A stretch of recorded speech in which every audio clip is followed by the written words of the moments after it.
Everybody's mad polite, like even the gang members. So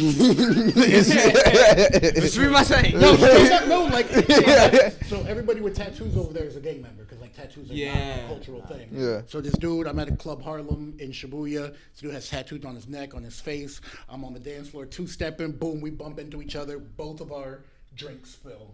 We both look at each other. And at the same time, we both say, "Sumimasen." Even the gang members are polite over here. Nobody want no beef, bro. It's not about us. And you know they don't.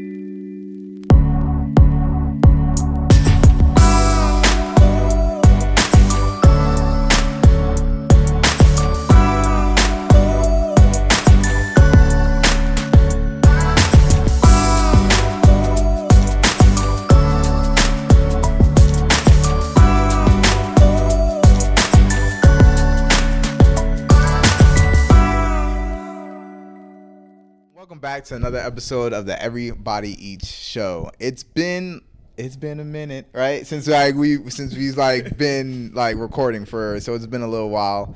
I don't know, it's been interesting, busy life, right? Life happens. But we're here. We're back in person, downtown Norfolk on this rainy Wednesday night. Right, it's been raining all week, but we still made it. So first, Brian, thank you for taking your time and making time for this. Yeah, of course, appreciate man. Thanks for having me up here. Appreciate it. So before we get into, we're gonna do some housekeeping items. Everybody Eat Show. Make sure you're following us on all platforms at Everybody Eat Show. That's Instagram, Twitter, YouTube. Did we say Pandora? I feel like we used to say Pandora. Spotify, Apple Podcasts, everything. Follow anywhere, us. Facebook. anywhere, literally, Facebook. Anywhere you can find us. Everybody Eat Show. You'll see our beautiful cartoon faces. So we're still there. And we don't know when this will be out, but hopefully by the time this is out, we will have dropped a few other live events that we did over the year. It's 2024 we're recording this, so we did have 2 great live events last year in 2023. One was in June, where we got to speak with some lovely past guests about conversation about community and just, doing business here in the 757. What that's been like, their experiences and what they desire to see in the future within this area. And then we did another one in November that had a wine tasting, more of just I'd say it's a bit of a Q&A for business owners. We called it Started Up. So any business owners, any hopeful entrepreneurs looking to gain any business advice, learn about how to start, pitch, gain money for their business. We discussed that there. You also missed out on a wine night and a game and a game day. So 'twas fun. But yeah, that's in the past. And now we have today our guest, Mr. Brian Owens. Man, I like to talk about how we met our guests. How did we meet? We met. It was at the Assembly Building. I think their fall/Halloween mixer. Yep. Something like that. So, hey, I'll be telling these our listeners, right? Either never sleep on a DM, but then also in-person interactions, right? Networking. So, there was literally, fall/Halloween mixer at the Assembly Building here in downtown Norfolk. This is October-ish? Mm-hmm. Probably around October. I don't even remember how we initially got the invite. Probably through Hunter, I think, because we were trying to link with him for a little bit. But yeah, he just told us, hey, and we were going there to also promote our wine tasting. Yeah, too. So I don't know, we just met a bunch of people over there. Some people that we've known previously that we finally got to meet in person, and then just some new faces that we just ran into. So Brian was one of those people we just ran into, kind of told us about what he does in the community, and we're like, yeah, we got to get you on the show. I think we tried to record in December, but I think that was the time. Yeah, my laptop, my cat bit my laptop. It really sounds like a dumb excuse. Wild. It's a really wild excuse, but it really sounds made up. But nah, for real, I got this cat. He's a terrorist, but he bit the corner of my laptop screen. So then I don't know, on just devices where like the LED just gets like blasted, right? Like you just yeah. So that happened to the laptop screen, and then What type of saber-toothed tiger do you have that a cat bite is strong enough bro to break electronics? You do not know this cat. You do not know this His teeth cat. are so sharp. Yeah. For some odd reason, the teeth specifically are just very sharp. Even like those love bites hurt. Wow. Yeah. I love him though. He's the world's cutest cat, but he's a terrorist. He's honestly a terrorist. So yeah, he bit the corner of my laptop, and then I was having trouble with my charging port. And that charging port never ended up getting fixed, even though it took it to Apple all these times. But that's not what our episode is about. Anyway, so December, then January, then February. Here we are in March. So hey, we still made it happen. So today's episode, right? So that's how we met Brian. That's how we met our guests. So remember, continue to network and continue to send DMs to people because it works. So Brian, we were just like how we were talking about before. You do a lot. You've been through a lot. You've experienced a lot. So I know that we're gonna have some good stuff to talk about today. So if you could start off, just a brief introduction, who you are, where you're from, what do you do, and then we'll get the convo rolling. Yeah, so my name is Brian Owens. I am from the 757. That really shapes a lot of things I do. I have a relentless 757 bias. I have the responsibility and honor of being a program manager here at Black Brand, where we are right now, Hampton Roads Regional Black Chamber of Commerce. I run a program called B-Force Accelerator, and I also co-founded a music management firm known as RVG. Shout out to my guy Ronan. Ronan and Shaolin are in Tokyo right now, continuing to build and grow the brand. My background is in music and tech, and I ended up in business because of it. That's dope. So how do we want to start this? You want to take it off? Yeah, so we're going to pause there real quick, and we're going to go into a new segment we are trying out for you guys. If you have watched some of our live events before this, you will have gotten some previews. But it's going to be a Would You Rather, so I'm going to ask the group 2 Would You Rathers, and yeah, we're going to just go for it. Do y'all play with me? Yeah. Okay, cool. So all right, Cool, Yeah. yeah. I don't know these questions either, so. All right, perfect. So, would you rather the audio be slightly off sync for every video you watch, or every time you go ahead and wash your hands, some water gets down your sleeve?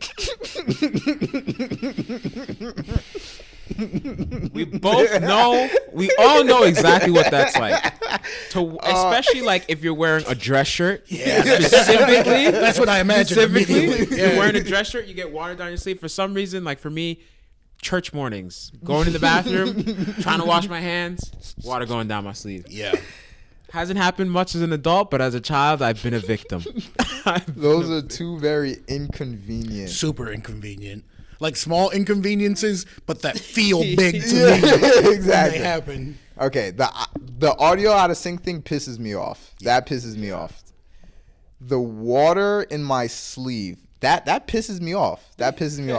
But I think I'd rather deal with the water than the video, because every video, does that mean like TV too? Everything you watch on TV, Instagram, I'll take the YouTube. water. Yeah, I'll take the water. If you're walking down the street and they're playing something on the screen, No. I'll take the water, because I'm gonna think I'm going crazy after a while. Like I'm gonna think I'm nuts.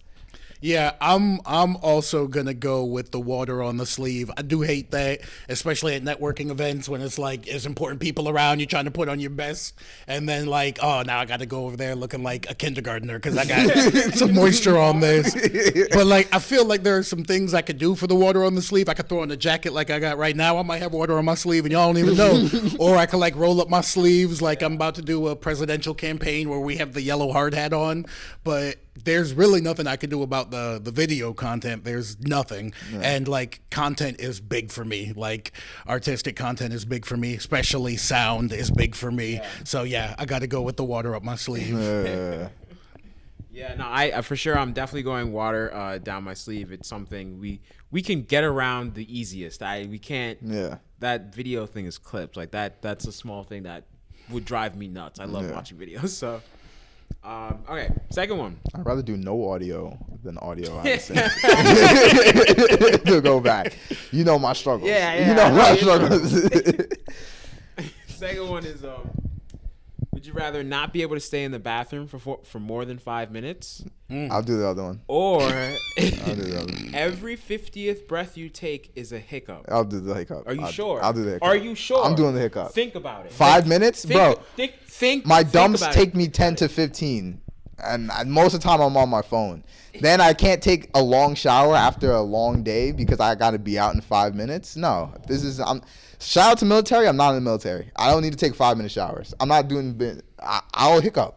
Every minute of your life, Every though? 50th breath. Exactly. It's gonna be every minute. Every 50th breath is gonna be every single minute. 50th breath is one. What about sleep? So like, what are you doing about sleep, bro? You don't think about that, yo. I will take the 5 minutes in the bathroom. I can get in and get out very quickly, very efficiently.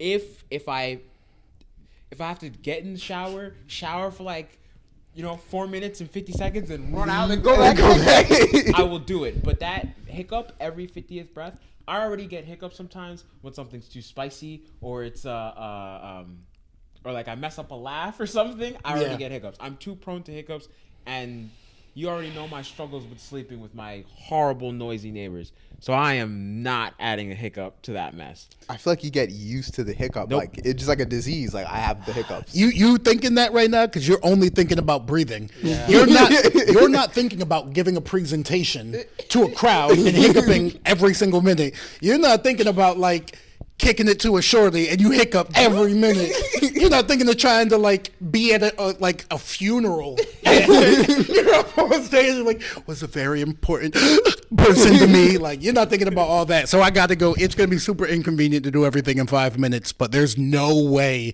that I can commit to a hiccup every single minute of my life. 50 breaths is every minute. I can't, yo. You're gonna do your wedding vows like that, bro? Like, nah. No, I have the hiccups. Like you knew this when you married me. Like I have the hiccups, right? Like I feel like it comes. It's like with people who have like a stutter. You know what I'm saying? To me, that's like what it is. Like you learn to live around it. Like if you have a friend who has a stutter, you learn to just like anticipate it and live around it. If you yourself you have the stutter, then like I don't know, you get to like time it, right? Like I don't know. After a while, like to finish your sentences after a little bit. You know what I'm saying? I hear what you're saying, and I'm probably just being stubborn, but I love my bathroom time, and it's like that's my me time. And like I can hiccup. I'd rather hiccup in the bathroom than to like get into the bathroom. Yeah, and then to have to like yeah, yo. I'm thinking about like in the mornings, like elementary school in the mornings when like we have to get ready to go to school. And it's like me, my brother, my dad, like we have to like get in, get out, get in, get out, get in. No, I'm done. I'm done with that. I'm done. Like I want to be able to, yeah, I'm grown. I want to be able to like use the bathroom, take like a 10, 15-minute shower and like not have to be disturbed. Yeah.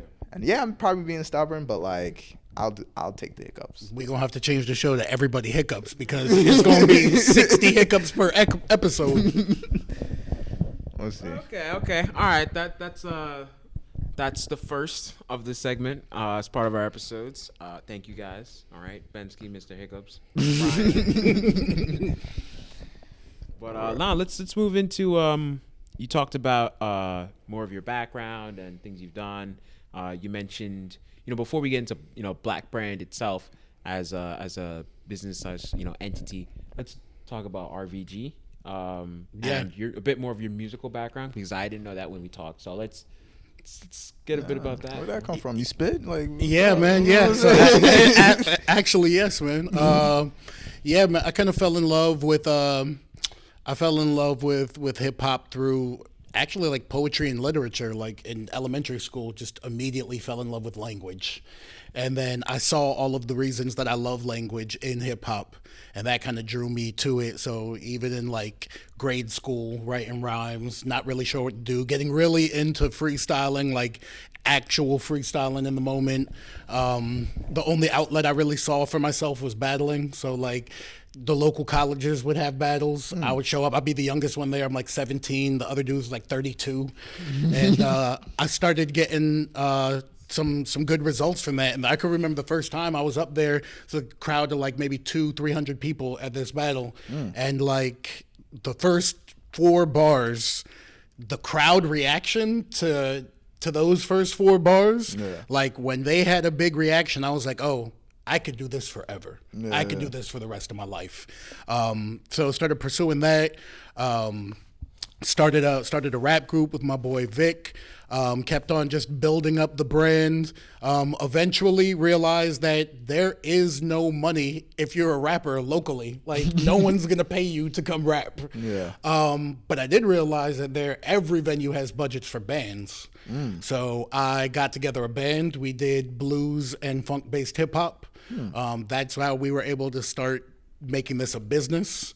So I've played every spot in Virginia Beach, lots of spots here in Norfolk, just all around the 757.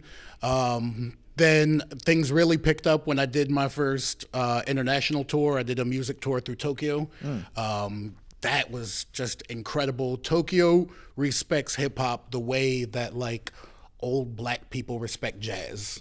Like they look at it as that's something incredible that they can't do. But here in America, like everybody looks at a rapper as, yeah, anyone can do what you're doing. Out in Tokyo, nah, they look at you like you're a brilliant painter. Like I can never do what you're doing up there. So yeah, kept on growing the thing, recording at different studios.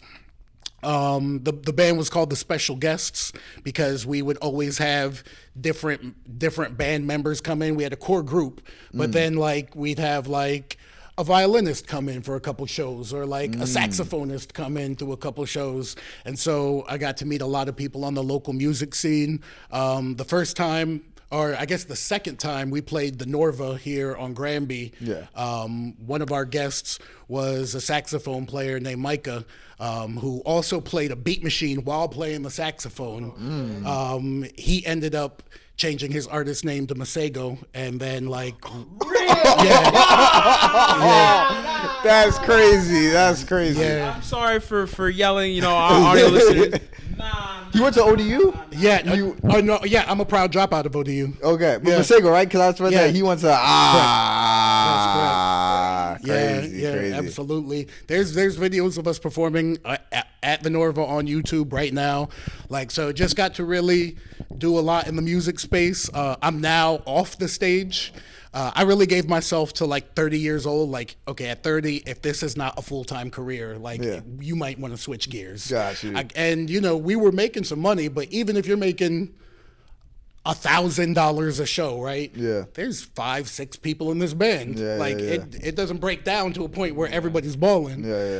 So I decided to take all that I learned and put it into management. Shout out to my boy Ronan, Chris Toon, who was another artist in the area.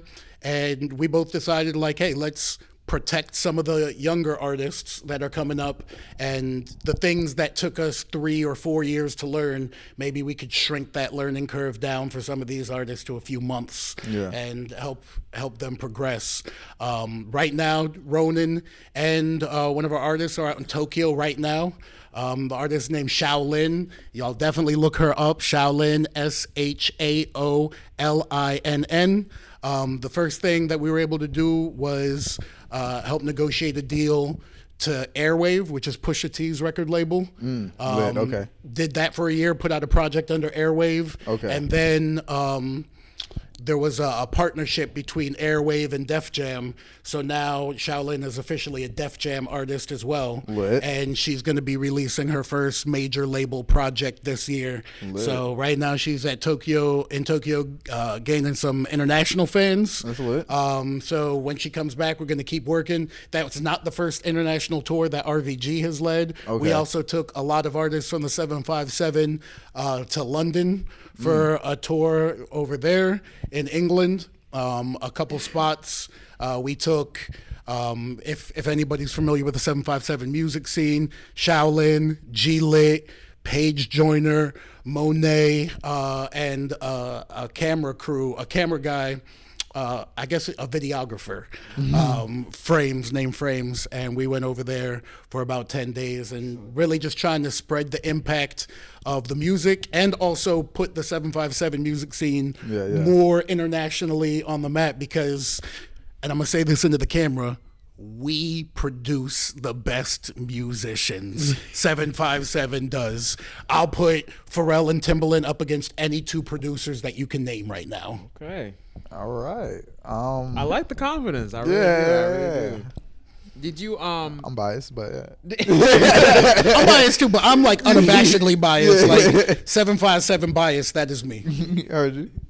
I want to ask, did you, I don't know if you mentioned, did you ever play an instrument? Or were So- you strictly like lyrics and, So rapping? strictly lyrics and microphone live, but would do production. Like I can produce on a keyboard. Yeah. I don't have the talent to play live, Gotcha. but I can fiddle my way around. And so like beat machines, keyboard, Fruity Loops was a huge savior for a lot of us back in that era, the early 2000s era, back when you could just pirate Fruity Loops and we didn't have a lot of money, but that really gave us a lot of flexibility between just downloading samples from YouTube. If I hear a record, I find it on YouTube to MP3, import it into Fruity Loops. Like I'm doing all these things for free that you used to have to go to a record store, pay for the record, then buy an expensive MPC to do all this. So we were just finding creative ways to get around that. And I didn't recognize it at the time, but what we were doing was leveraging tech. Yeah. That's when times were easier. YouTube to MP3, like that was like that's how you get a whole song on your phone. Yep. Now that's your ring player. Like that's how you get the disc out, everything. So, wow, yo, nah, that's dope. That's actually like a lot of things I did not know about you and even again RVG and just in general. That's really actually like dope. I did not know you played with Masego. That's so cool. Yeah, man. At the time that my band was doing this thing around the area, there was like a lot of folks in the 757 on the come up. I don't know if y'all are familiar with Sonny and Gabe, but they had a big joint out. I don't know if y'all are familiar with Drum, but he was performing all locally around here. Is he from here? Hampton? Yeah, he's from Hampton. Yeah, Really? absolutely. Really? Once again, we Like produce Jid, I know the Jid best and Jid. musicians, bro. Drum and Jid is Hampton. Really? Yeah, Jid is Earth Hampton Gang- University. Earth Gang Earth Gang is started Hampton in Hampton, University. yeah. I They did all hear met at Earth Hampton Gang. University. He's Yeah. part of Earth Gang, yeah. Drum is actually like from here though. Like grew up in the 757. That's it. Yeah, absolutely. Okay. So yeah, there's a music scene here constantly, and we still have legends that do their thing here. Knots and Bink do battles all over the place. Y'all might know Bink from like a lot of Rockefeller stuff, a lot of Blueprint stuff. Y'all might know Knots from a lot of Busta Rhymes stuff, Extinction Level Event, some Kendrick stuff. He even got joints on Drake. So there's a scene around here that has been active since I started exploring music. Yeah. No, that's awesome. You have a No. all right. Well, we got the music out the way. We're gonna take another quick break. We're gonna head into our word of the day, and then we're gonna have Brian talk more about Black Brand and his accelerator. No, that's really dope. That's really dope. I know Chris Brown's coming back. Chris Brown, that's VA. That's, Trey Songz, that's VA. that's it. Yeah. Okay. Okay. Missy, that's VA. That's VA. Pusha T, that's Virginia Beach. I forgot Missy Elliott's. Yeah, come on, bruh. She's Portsmouth. Yeah. That's Portsmouth. They gave her own street last year. In the hood. Yesterday, they gave Allen Iverson a street here. Yeah. And We like also Newport, produce the though. best athletes, so like we could take it there Athletes. as well. Athletes. All right, I'm still biased. I think New York has the best of everything. So there's nothing that you can possibly say to change my mind. But Y'all, okay, I'll agree. But athletes, y'all do, y'all got some good athletes out there. Y'all got some good athletes here. But New York's still better. I understand the New York thing, man. Yo, who's the two best producers from New York City? I'll get back to you on that. Yeah. I'll get back to you on that. And then when you Producers- think about them, ask yourself, if I put them in a battle against Timbaland and Pharrell, what would happen? I'll get back to on that. I love DJ Premier, bro. I love DJ Premier, bro. I love Swiss Beats, bro. They're not hanging with Timbo and the Pharrell. Give Metro some of you. Okay, all right. Start this now. Okay. So the quote of the day is, I'm not gonna have you guys guess because it's usually if it's from an anime I pulled it from. I'm not gonna have you guys bother guessing. But the quote is where a sharp knife either gets avoided or used until it's dull. Sharp knife either gets avoided or used until it's dull. For our viewers who like anime, I was watching 86 when I found this. Free plug. But for me personally, I guess when I hear that show, sometimes you think about like the smart kid who might get ostracized or bullied a little bit growing up in school because they're too smart, and then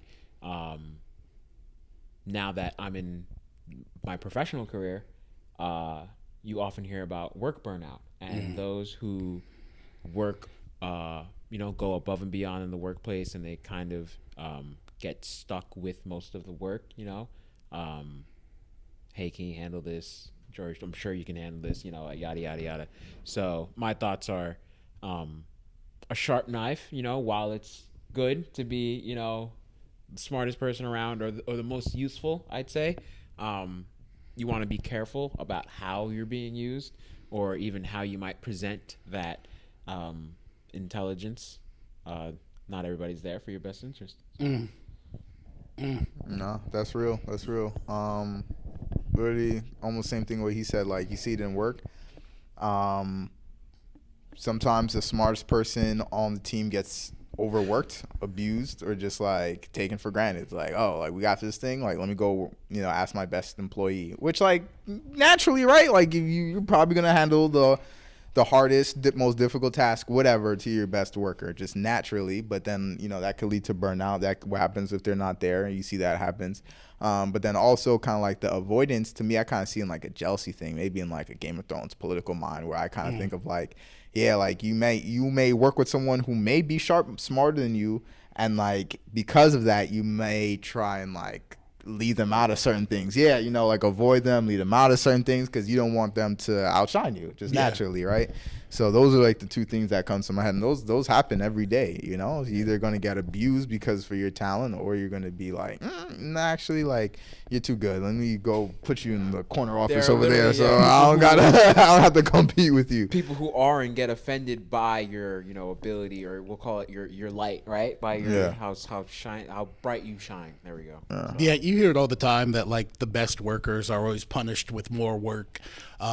That's only really a problem when it's not a meritocracy, though. That's only a problem when everyone here is getting paid the same thing, but I get the most work because I'm the best. That's when it's a problem. But like, if you're able to negotiate individual deals, like what comes to my mind is like the NFL, right? If you have a dope running back, he's going to get the ball more than everybody else, but it's not a huge problem because he's also getting paid way more than everybody else to get the ball more than everybody else. That's true, yeah. But as you said, it's going to get used till it's dull. That's why the lifespan on that running back is 3, maybe 5 years if he's super lucky.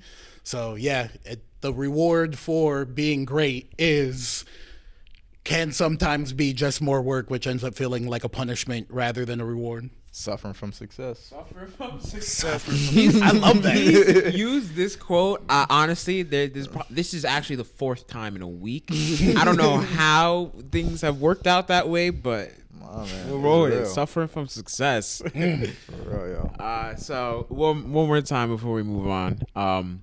A dull knife either gets avoided or used until ooh. Run it back. Rewind selector. A sharp knife either gets avoided or used until it's dull. That's a bar. Alrighty. So this is the last segment. Yes. All right. So last segment, right? This is actually all the nice meat and potatoes, right? So for the next couple of minutes, we want to get more into the business side of what things you've been doing with Black Brand, talking about your consultant for them, B-Force Accelerator, and then anything else special that you've been doing in the community. So I guess if you could tell us, like, how do you go from music to helping small businesses grow in the local area? Oh man, it's an interesting journey, and I did not plan it at all.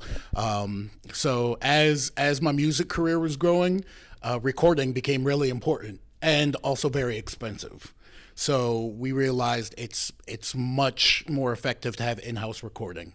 The first studio I ever built was like the most bare bones, just cheap putting things together, just duct tape and like pantyhose around a hanger for the P-pop thing, like but then I got better at it, and then people saw that, and so people started asking me to help them build their studios. So I helped build a couple studios, and then one of them was with my friend Scott Miles. And while we were building, and he had $60,000 to invest in the studio. So this was like a different project. Yeah. We're tearing down walls. We're starting from the studs, and the walls don't even touch the studs. We have them on springs so that the sound vibrations from outside won't be able to get into this room. It's like scientifically soundproof. While we're building this, he's working on his PhD at Georgetown. His dissertation is how do patterns of sound create pleasure in the brain? How do you go from music out here to dopamine up there? So I'm helping him with this research project. So in the daytime, we're building the studio. At night, I'm helping with this research project. Do you know what the findings of that were? I mean, how nerdy do you want to get? Because we can get in this. Yeah, we found out that we discovered that the dopamine reaction, especially from pop music, because we studied the Billboard charts. I've studied hundreds of songs on the Billboard charts, like note for note. And we found that it has to do with expectation violation, right? You've been building expectations about music and different types of music since before you were born. Since you were in the womb, you started building these expectations. So with pop music, if they can satisfy enough of those expectations, but violate just a few of those expectations in the right way, give you the element of surprise, then that's what creates that dopamine reaction. And you can see it in other things other than music, right? Like a comedian, like he starts off the joke and you're going down a path that you expect, and then it's that turn at the end that makes you laugh. So that same concept can be seen in music, but it can be seen in harmony, it can be seen in melody, it can be seen in lyrics, it can be seen in drum patterns. So, and because it's based on what you expect, there can't be a formula that comes from it, because with every new song, your expectations change a little bit, right? So we were able to quantify that and put it in the software, because we had to create an algorithm in order for him to defend his dissertation and get his PhD. He defends the dissertation, gets his PhD, but then we still have this algorithm that still exists after the PhD is done, and we're like, hey, we should probably do something with this. So we start a company. Immediately we're like, well, we don't really know how to build a company, so let's see if there's some resources out there. We start going to networking events. We start pitching at a few places. The ODU Business School calls us in to come pitch. We get on a few email lists. We get on the email lists of a Google Accelerator program that's specifically for music tech. We do an interview. We are accepted into the program. We have to live in Nashville for the first week of every month for a year. So we live in Nashville for 12 weeks, but over the span of 12 months. And that really changed our lives, man. That Google Accelerator, shout out to Project Music in Nashville. Shout out to the Entrepreneur Center in Nashville. I feel like Nashville is my second or third home. We were able to get meetings with record executives as tech founders that I could never get as an artist. They would never see me as an artist. But because the music industry just got its whole lunch ate by tech, by, you know what I'm saying, the Napsters, the Spotifys, the whole mood in the music industry was, this will never, ever happen again. And the next tech revolution that comes is going to be under us. So because of that, if you're in music tech, you can get a meeting. You can get a meeting. Got it. So we got meetings at Sony, Warner, Universal. We were able to do great customer discovery. We were able to get a U.S. patent. We were able to raise $1.3 million in private equity investment. I have over 100 hours of pitching investors.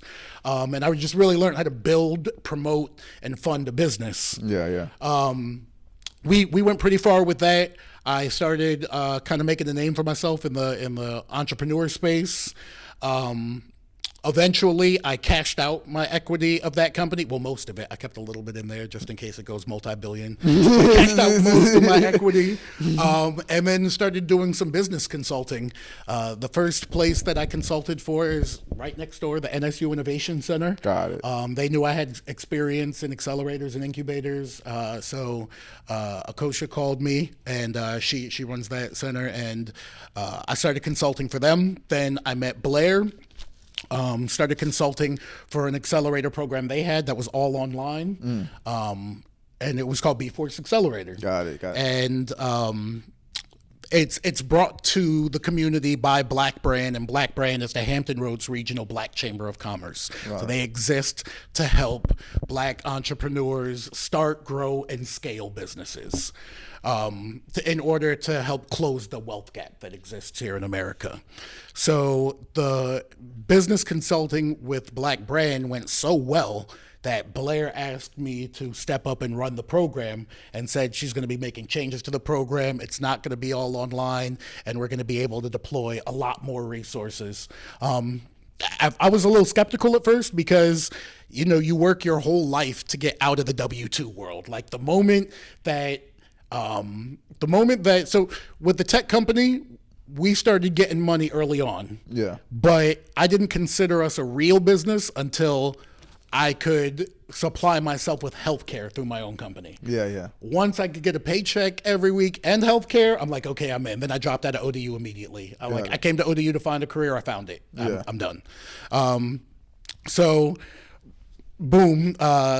Blair offers me to come run it. I'm skeptical at first because I worked really hard to escape the W-2 world, and I'm like, I'm not sure.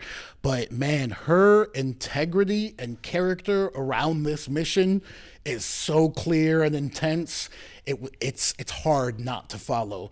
There are not nonprofits out there that exist in which the vast majority of the funds go directly to the problem, go directly back into the community. But that is the organization that Blair runs. So I was like, okay, you got me. I'm here now. And so we've been doing that ever since. We're able to change the program to be able to offer free web development for these small business owners, free graphic design, free consultation around government contracting, free sit-downs with business attorneys who write contracts and waivers, free sit-downs with CPAs who develop 5-year financial projections for these businesses, develop P&Ls, cash flow statements, balance sheets, and the government contractors, the business attorneys, and CPAs are all Black professionals. So not only are you getting the help, but you're getting the help with representation. Yeah. You are talking to a CPA that looks like you. You are talking to a business attorney that looks like you. You don't have to explain the context of what it is to be a Black business owner, because that part of the conversation is done as soon as you guys look at each other in the face. We've been running with this B-Force Accelerator program for a while now, and we've been able to help the small businesses of Hampton Roads access over $2 million in capital, which represents a lot of businesses, because most of our businesses are only really looking for anywhere from $5,000 to $100,000 in capital. Got it. So what would you say is like the biggest issue, right, as your consultant? What are, I guess, more locally, right? Exactly. What are the issues that you think business owners here are running into the most? I'm gonna say probably access to capital, but then for what? Access to capital for what? Okay, so the two major. And sorry, go ahead. What do you find might be the common mistakes they make, or routes they might end up taking, which obviously is not helping? So, okay, the two major things that I find is, one, businesses are not always knowledgeable about their own business finances. Okay. Sometimes your business is successful before you were ready for it to be successful. Sometimes you were just selling furniture out of your house and it got really popular, so you just copped a little storefront real quick and started selling. And then people keep on buying furniture so much and you keep on supplying it. Next thing you know, you are a multi-six-figure business and you never learned what a profit and loss statement was. You never learned why it's important to track your cash flow, so that way you can present seasonality of your business to a funder. So business finances is the main one, but specifically here in the 757, it's a problem that we call siloing. All of the resources are siloed here in Hampton Roads, meaning that the people don't know about them, and even the resource providers don't know about each other. So the problem isn't that the resources aren't here to help the small business owner. The problem is nobody knows that they exist and nobody knows how to get to them. So that's one of the main problems that I try to tackle, because there's an entire entrepreneurial ecosystem in the 757 that can support your business. If you're a business owner in Norfolk, you could get a $7,500 grant today if your business is over 2 years old and you can show some level of revenue. If you're a business in Portsmouth, you can start a business in Portsmouth today, build out a business plan this week, and get a $2,000 grant next week.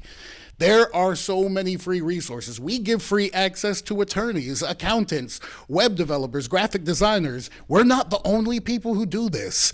Like, just on this block alone, there's Black Brand, there's the NSU Innovation Center, there's the Women's Business Center, there's the Business Development Center, there's the Veterans Business Outreach Center. All of these places provide free business consulting. Each and every last one that I name provide free business consulting from experienced consultants. So the problem isn't that the resources aren't there. The problem is that the business people don't know about it, and the resource partners aren't working together enough, like the way they should be building an ecosystem. That's why you see me at Assembly, because I'm trying to close these gaps. That's why you can see me at any of those places that I just named. And it's not just like emails like, hey, we should collaborate. No, I'm running up in offices. Hey, I'm Brian Owens from the Hampton Roads Regional Black Chamber of Commerce. Do you have 15 minutes to talk right now about how we can help some of these small business owners? They know me from popping up in their faces, because that's the way I did things when I was building a business. So that's the way I'm going to do things when I'm helping other people build businesses. So one of the main issues I see over and over again is people not tapping into resources, right? No matter where you are in America. If you are in the United States of America and you're a small business owner or want to be, go to your Google search bar, put your city's name, and then type Economic Development Authority and hit enter.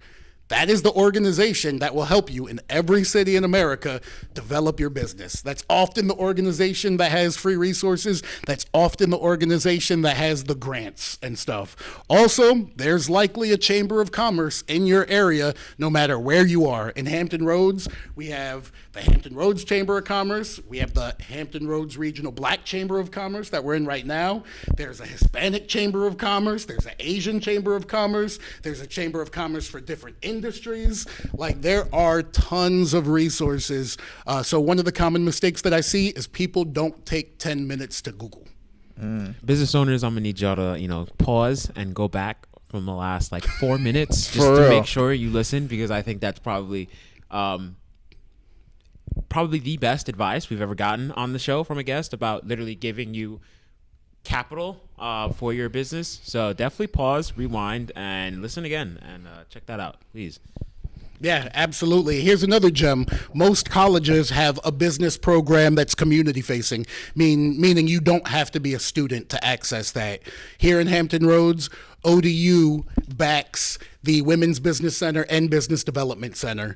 Also here in Hampton Roads, Hampton University has VWIC, Virginia Workforce Innovation and Employment Center, I think is what VWIC stands for. This is an online self-paced program. When you finish it, they give you $3,000.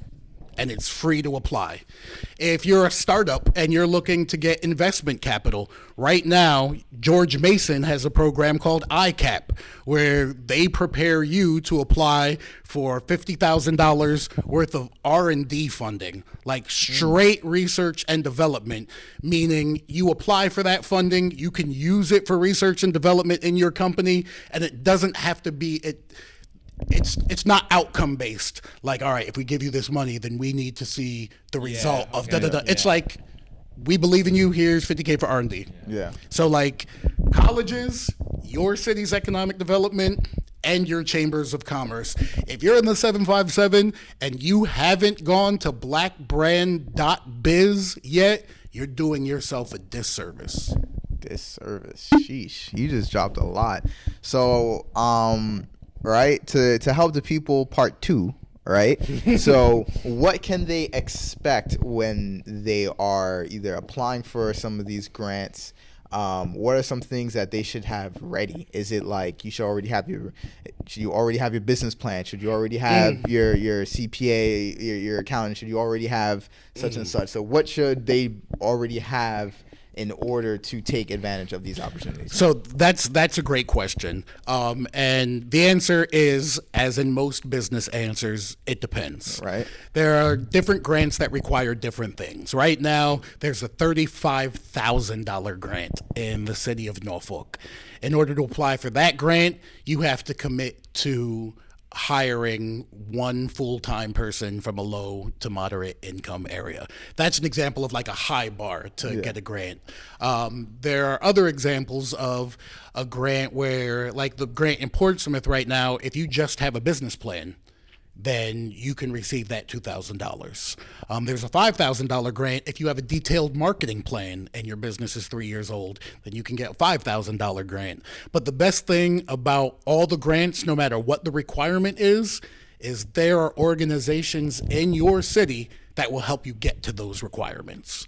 So like for the grant that you need a business plan for, you might be thinking, but Brian, I don't know how to write a business plan. I'm just selling my paintings. And business planning was never my thing. That's fine. There is 8 different organizations in your area that will help you do a business plan for free, guaranteed. B-Force Accelerator is one of those programs. Over the 12 weeks, we help you develop a business plan for free.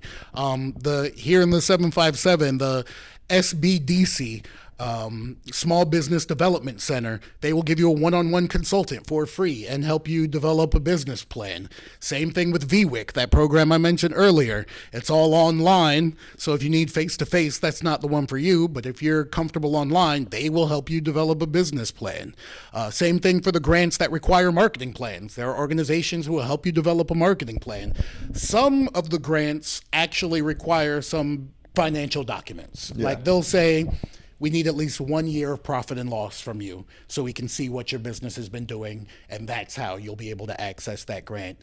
Once again, B-Force Accelerator will sit you with an accountant to help you get that profit and loss document to be able to access the grant. So sometimes there are requirements to access the grants, and sometimes the requirements are things that we're not necessarily familiar with, but there is always a free resource around to be able to help you develop that. And I always tell business owners, start with the free resources. Yes, there are lots of paid business consultants. Yes, they are likely worth it. It is likely worth it to pay a business consultant to help you. But first, exhaust all your free resources. So that way, when you're coming to the paid business consultant, they're not starting with a lump of clay. They're starting with something that's been developed by multiple other organizations, multiple other minds, and now you just have to get from the 10 to the end zone rather than the 50-yard line to the end zone. Yeah. That's a bar. That's a bar. No, that's super, super helpful. I think that's really practical. And then I guess for locally, for B-Force Accelerator, for the local folks, how can they apply? What are some of the requirements for that to get plugged into that? All right, so for B-Force Accelerator, here are the 3 requirements. 1, you need to be a Hampton Roads-based business. That means either your business is in Hampton Roads or your residence is in Hampton Roads. Either will work. 2, your business needs to be at least 2 years old. That just means you can show me an SCC document, a business license, or a business tax document that has a date that's 2 years old. And 3, your business must revenue less than $2 million annually. That is our target market. Those are the 3 requirements to enter B-Force Accelerator. Yep, your business must revenue less than $2 million annually. Calling y'all broke. Less. No, I'm kidding. Right? And in the program, we have the whole spectrum. In the program, we have businesses that are still trying to crack their first $10,000. Yeah. And then we have businesses that are doing $1.8 million a year with multiple locations throughout Hampton Roads. So the whole spectrum is there. So even just inside the community of the cohort, you're going to find information, you're going to find relationships, you're going to find resources. But I'm very serious about getting these resources to the community. If you want to reach out directly to me right here online, I'm going to give you my info. My cell phone number is 757-782-7967. I am not playing about these resources. Text me today if you are in Hampton Roads and you are interested. Also, B-Force Accelerator is not the only program that Black Brand has. Right now at Assembly, they're having a Women in Business event. We have the Surge Community Business Academy that we also offer for free to the community. And that is for people who are still in the ideation phase, who maybe you haven't started your business yet, but you need to get some foundational stuff done before you get there. So we offer a plethora of programs because we are waging war against that wealth gap that exists here in America. Amen. That's a bar. Yeah. I like that. No, I think that's super practical for the people locally. I think that what was our very first episode? It was called like Hesitation and Not the Basketball Move, right? Not the basketball move, right? So literally, I think a lot of people, even ourselves, we found this point. I think sometimes like fear can stop people, fear and ignorance, right? I think that's probably, if you boil it down, like that's what stops a lot of people from moving forward. I don't know how to do this, or like what happens if I do this, or like once you start talking about large sums of money, I think people assume, oh, now does that mean I have to start paying it back? And like that's why it's a grant, not a loan. You know, like that's the difference. So I think even just like letting people know that these resources are available in their community. You just have to be able to take the initiative, go on Google and research, and maybe it's going to take you a couple link clicks, and maybe there might be some big words that you don't understand, or maybe like, the website does look a little like sus. So like, does that mean you stop? No, like that just means like you pull up, you ask somebody a question. You call or pull up. I am not afraid to look a professional in the face and say, hey, can you explain this to me like I'm 5 years old? You have to. You have to. Or else they're gonna speak to you in there, and this is a little sidestep, but not sidestep for work, bro. Like my job uses a lot of acronyms, man, and like I'll ask somebody a question. I'm like, oh yeah, you work with this, and then they proceed to talk to me and throw out 5 or 6 acronyms. Like, bro, I hate it. And what I learned when we were raising capital and pitching investors is that there's an entire language that's formed to keep us out of this world. Facts. Like, for instance, when you're raising capital through investors, they never say the word money. They never say give you money or lend you money. They'll say, are you on a capital raise? What would you do with a capital infusion?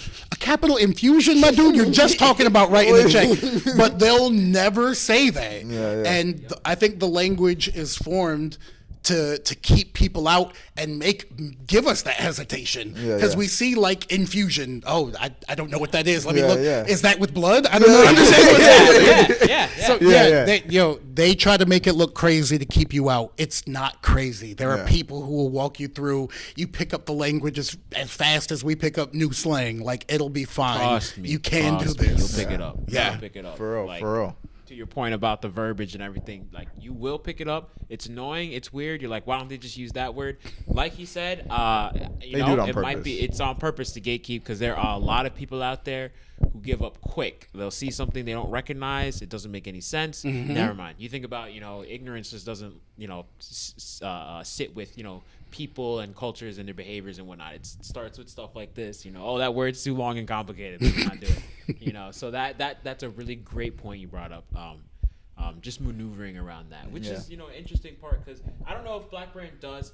I'm sure you guys do break down even like small nuanced stuff like that, like verbiage and stuff like Workshop one is the language of business. Exactly. We go over burn rate, Exactly. churn rate, runway, like leverage, and leverage not meaning like lifting something, leverage as in capital. Once again, they don't say money. They're like, oh, I'm going to go get some leverage. That means he's going to go take out a loan. That's what that means. Yep. And you're right. Earlier you said like sometimes in our community we look at it like, oh, that's just debt that I'll have to pay back. And we get scared of that. Like, why would I put myself in debt? But like every single company, if you go outside and look at every big building, every major company in there, not only did they access capital through debt in the beginning, they're doing it every year. They're accessing more and more debt to grow because that is the way you cannot have you can't have $1 billion business without accessing capital. It just doesn't happen. Bootstrapping, by the way, is not a real thing. You can get somewhere with just your own like instincts and resources, but bootstrapping, that term was actually created as a joke. Like, lift yourself up by your own bootstraps. You can't do that. Like, if you grab your shoelaces right now, you can't lift your body off of the ground. And it started as a joke, like, oh, you lift yourself up by your own bootstraps. But then we took it literally and think that it's possible. Nah, that's not the way business gets done. And if you are afraid of debt, if you're like, man, I'm just going to get this debt and then it's going to be over for my company, it's probably because you don't have a working, repeatable business model. Because you know who's not afraid of a $100,000 loan? A drug dealer. A drug dealer is not afraid of that because he believes in his business model. He knows that I can purchase product with $100,000 and I can make this into $200,000, so that little 8% interest that they're charging me is fine because he has a working business model that he believes in. If you're afraid of that debt, take a look at your business model. It probably needs a little bit of work because once you have something that's rolling and repeating in a rhythm, man, you're going to jump at the chance to get an extra 100K to fuel that, even if it does come with 8-9 points of interest. Hey, and again, that's a bar. And honestly, yeah, take that into consideration. Again, like you said, I think that's a great way to end. Take a look at your business. If you feel like, hey, I can't make this a repeatable process and make this money back or pay back this loan, take a look and workshop it, like you said. Or, again, reach out to Black Brand if you are in the 757 area. I'm sure Brian will take a lot of regular questions as well, hence why he gave out his phone number so confidently. So please, guys, feel free to leverage him and reach out to him and use him for anything you might need. Before we wrap, we have a playlist. We ask all our guests to add one song, whether it's a song they're listening to currently or a song that they feel describes their business / entrepreneurial journey. We also take freestyling bars too. If you just want to drop something too. Anything helps. Anything helps. Oh man, so I'm a music head, so there's like 1,000 different songs that I could give you right now. But I think I'm gonna go show my 757 bias again and go with a local artist. The song is called Overthrown, and the artist is Shaolin. And for two reasons I'm picking this song.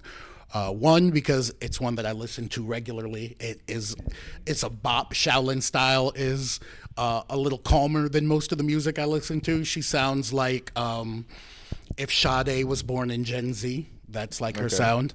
But the second reason I'm saying that song is because it's about feeling something so passionately that you're overtaken by it. All your normal operating system is overthrown. And I feel like it takes that to be successful in business. I've only ever teamed up with people who were full psychopaths about what they believe. And you have to be overthrown by your drive in order to be successful. And if there's another way to do it without being overthrown, text me and let me know, because that's the only way I've seen work. Yeah, That's dope. that's a fact. Final thoughts, Benzie? Final thoughts. That was a dope episode, and you dropped a lot of gems. So I just definitely want to appreciate that, and I hope you guys listening definitely just listen to everything that he said, because again, it's like simple. It's the little steps, right? It's the simple little steps. Just do a good Google search if you're in the area about resources in your area and wherever you are. Just do some Google searching. You never know what you can find. So just want to say thank you for that. Appreciate it. But besides that, nah, man, I think we just knocked out a really good episode. Again, on this rainy Wednesday night. So thank you for hosting us. This is really dope. For you guys listening, remember to catch us on any and every platform at Everybody Eats Show. So YouTube, Instagram, TikTok, Google Podcasts, Spotify, Apple Podcasts, wherever you listen to podcasts, wherever you have social media, we're up on there. Give us a 5-star rating. We promise we will be consistent. Right, 5-star rating, nice comment, please. We need it. It helps the algorithm, helps us get pushed up. Leave a nice comment. And we'll see you guys next time. All right. Peace. Peace.